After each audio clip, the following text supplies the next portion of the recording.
La vejiga es un órgano hueco, músculo membranoso, que va a formar parte de lo que es el tracto urinario, el cual va a recibir lo que es la orina que producen los riñones, la va a recibir a través de los ureteres y la va a expulsar a través de lo que es la uretra, al exterior de lo que es el cuerpo durante la micción. Esta se va a caracterizar por su distensibilidad. Bien, ¿cómo está constituida la vejiga? Va a estar constituida por tres capas, de las cuales son capa serosa, muscular, la capa media, la capa mucosa, perdón. La capa serosa va a ser la capa externa que va a estar formada por lo que es va a estar recubierta por el peritoneo parietal en su cara superior, y la parte posterior y laterales la va a recubrir cuando la vejiga esté llena. Lo que es la capa muscular va a estar formada por músculo liso, eh, o sea, va a estar formada por tres capas. La capa externa formada por fibras musculares longitudinales, la capa media que va a estar formada por fibras musculares circulares y la capa interna formada también por fibras longitudinales. Las tres capas de la muscular, estas van a formar lo que es el músculo detrusor, que cuando se contrae es el que va a hacer que expulse lo que es la orina y va a tener como antagonista lo que son los esfínteres de la uretra. Bien. ¿Cuál va a ser la situación de la vejiga o cómo va a estar situada? Esto va a variar en el hombre y la mujer, ¿no?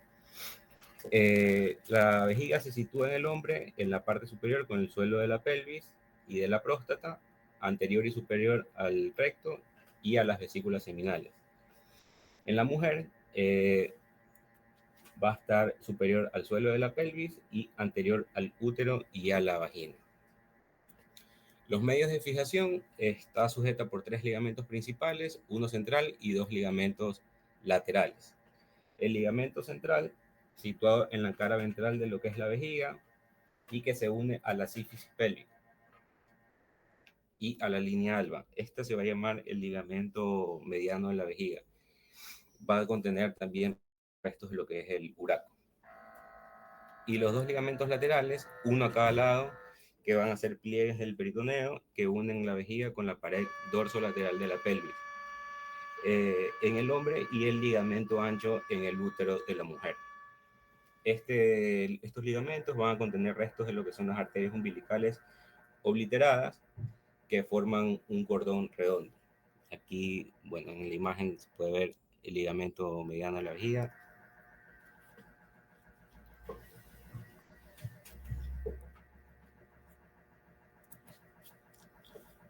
Bien. Forma, capacidades y dimensiones. La vejiga vacía es aplanada de superior a inferior y de anterior a posterior. Se va a apoyar sobre lo que es la cara posterior de la sínfisis púbica y sobre la pared anterior de la pelvis. Llena, cuando está distendida, su pared posterior se va a elevar y sus bordes se ensanchan y adoptan una forma ovoide.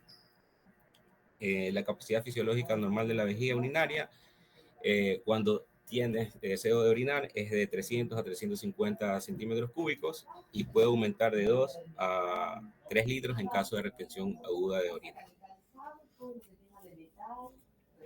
Bien. ¿Cómo va a ser la configuración externa de la vejiga? Esto también va a variar de la vejiga urinaria vacía y cuando está distendida o llena.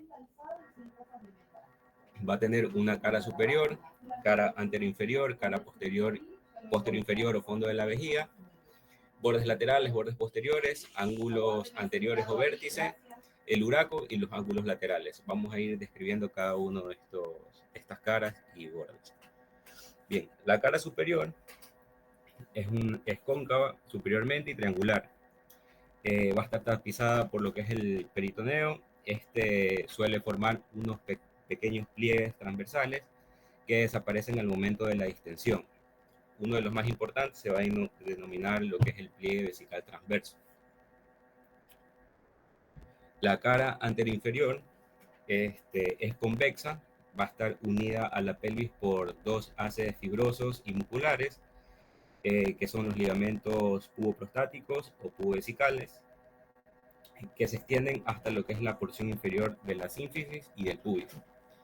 Esta va a estar en relación con la sínfisis del pubis, la sínfisis, perdón, el elevador del ano, el obturador interno y sus fascias, y los vasos y nervios obturadores. Va a estar separado por una fascia que es la umbilico vesical. La cara posterior inferior o fondo va a ser triangular. El vértice es el orificio de la uretra y la base va a estar formada por el borde posterior de la vejiga. Esta cara va a diferir en su relación en el hombre y como en la mujer, ¿no? En el hombre va a ser inferior y anterior a la próstata y posterior con las vesículas seminales, las ampollas de los conductos deferentes. Y en la mujer, en su tercio superior, en la mujer con su tercio superior va a estar relacionado con el cuello del útero, y en todo el resto de su extensión va a descansar sobre lo que es la vagina. Bien. Los bordes laterales están rodeados por lo que es la arteria umbilical. También va a marcar diferencia entre el hombre y la mujer. En el hombre, los conductos deferentes rodean la parte posterior de lo que es la parte posterior de este borde, antes de alcanzar lo que es el ángulo lateral de la vejiga. Y en la mujer va a tener continuidad con lo que es la hoja anterior del ligamento ancho del útero, como se visualiza en la imagen. Bien, el borde posterior es la unión de lo que es la cara superior y el fondo.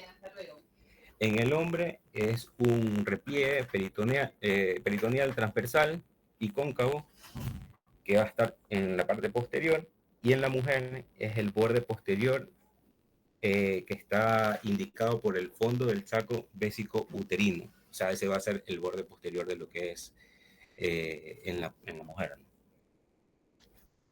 Bien, tenemos el uraco. El uraco es un cordón fibroso que se va a extender desde la vejiga al ombligo. Va a ser independiente hasta la proximidad del ombligo, donde se va a fusionar con las arterias umbilicales o los ligamentos que la sustituyen, ¿no? Un medio también como de fijación de la vejiga. Bien, tenemos lo que son los ángulos laterales, que va a ser la unión de los bordes posteriores con los bordes laterales, y se van a hallar más marcados en lo que es el hombre, ¿no? Bien, ahora, en la vejiga distendida van a haber solo pequeñas variaciones en lo que son las paredes anteroinferior, superior y laterales. En la pared anteroinferior y superior, el punto de implantación del uraco se va a elevar pasando la sínfisis, y el punto culminante de la vejiga no corresponde al uraco, sino a una parte de su pared posterior superior. Bien, tenemos lo que es la celda vesical. La celda vesical va a ser un espacio cero fibroso. En el hombre va a estar constituida en la parte superior por el peritoneo de la cara superior de la vejiga, inferior y anterior por la fascia umbilico prevesical, inferior y posterior por lo que es el tabique recto vesical. Y en la mujer se lo ha descrito como una lámina vésico-vaginal, que no va a ser comparable tampoco con lo que es el tabique recto vesical. Y en la pared posterior inferior el espacio estará abierto en toda su extensión. Bien. Las paredes laterales, cuando se distienden sus bordes, se van a transformar en caras que atraen al peritoneo de las paredes laterales de la pelvis menor para revestir con él junto con el conducto deferente.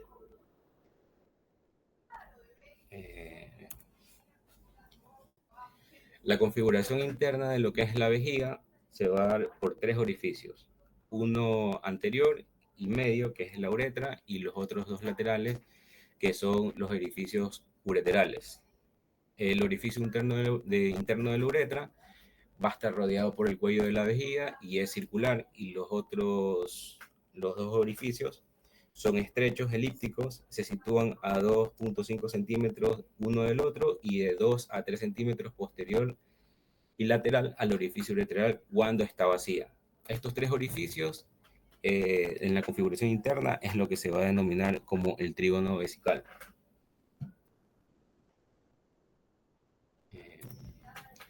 Bueno, tenemos lo que es la parte de los vasos y nervios de la vejiga. Va a estar irrigado por las arterias en inferior y lateral por la arteria vesical inferior, que es rama de la arteria ilíaca interna, inferior y posterior por las ramas vesicales de la arteria rectal interna, las ramas prostáticas de la arteria vesical inferior y la arteria del conducto deferente, o en la mujer, la uterina y vaginal, ¿no? Inferior y anterior por la arteria vesical anterior, que es rama de la arteria pudente interna. En la parte superior por las arterias vesicales superiores, que nacen de la arteria obturatriz y de la porción permeable de la arteria umbilical. Lo que es el drenaje venoso, las venas de las paredes vesicales van a desembocar en una red venosa superficial, y en lo que es la parte de linfáticos se dirige a los nódulos linfáticos ilíacos externos o a veces a los nódulos linfáticos ilíacos internos o ilíacos comunes.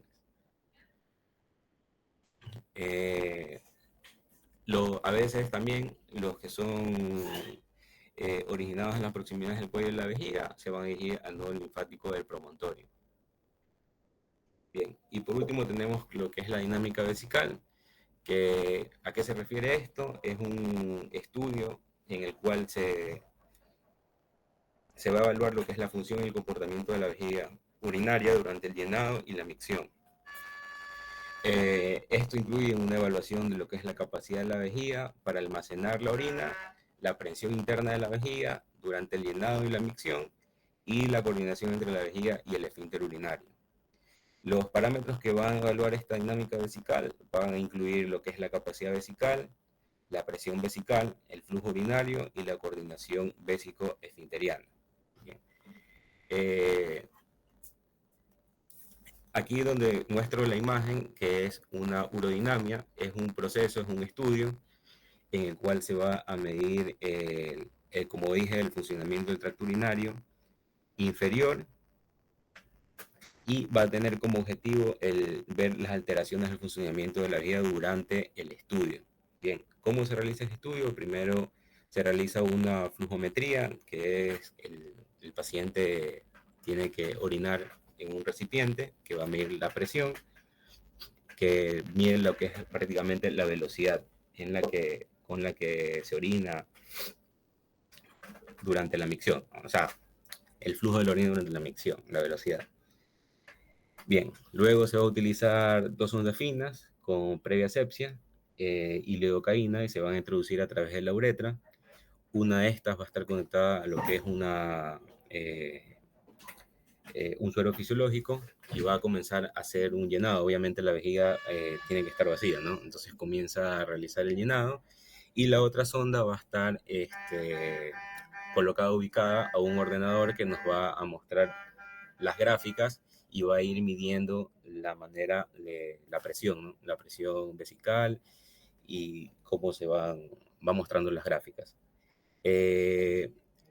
Por último, usamos una sonda que va a ir colocada en el recto, o sea, a través del recto. El paciente obviamente tiene que venir haciendo una preparación, un enema. Y va a detectar las diferentes presiones cuando el paciente, bueno, se le dice que tosa, que se ría o estornuda, y ver si se escapa o no se escapa lo que es la parte de la orina. Este estudio dura unos de 30 a 40 minutos y prácticamente lo realizan los urólogos. Es lo que más solicitan este estudio y lo realizan. Eso sería todo, muchachos. Gracias.